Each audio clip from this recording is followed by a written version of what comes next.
Je vous l'annonçais en titre, la planification de l'audit des revenus issus de l'industrie extractive au cœur d'un atelier qui a débuté hier dans la capitale gabonaise. Les travaux devraient contribuer au renforcement des capacités des personnels œuvrant dans les cours des comptes des pays africains représentés lors de ces assises qui devraient prendre fin le 7 avril prochain. Le film de la cérémonie d'ouverture avec Charles Bamondo.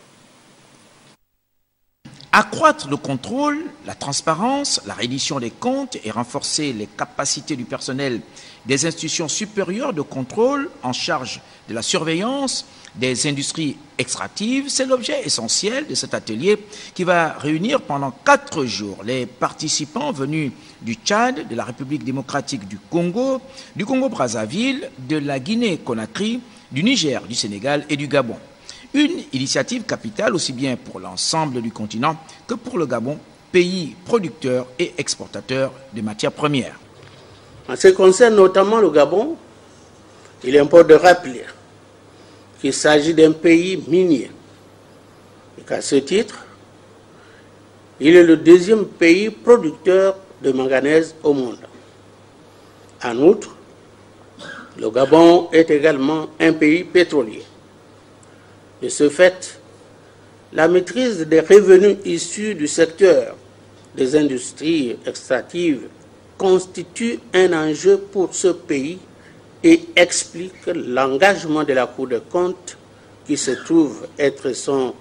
nièce dans ce programme consacré à une plus grande surveillance de ce secteur.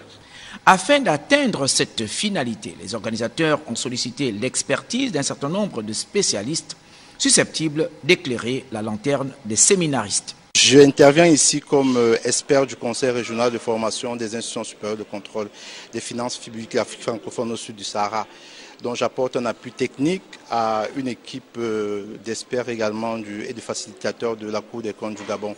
dans le cadre de cette activité de formation. Il s'agira pour nous de faire comprendre aux participants le cycle de vie d'un projet minier, d'un projet pétrolier, d'un projet gazier, les types de revenus qu'on peut trouver,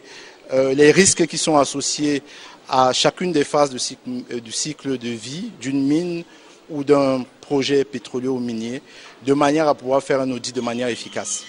Les résultats des travaux de cette plateforme de réflexion devront déboucher sur la présentation d'un audit pilote qui permettra de relever d'éventuelles insuffisances au niveau du cadre juridique, organisationnel et de formuler des recommandations pertinentes visant à améliorer la bonne gouvernance dans le secteur concerné.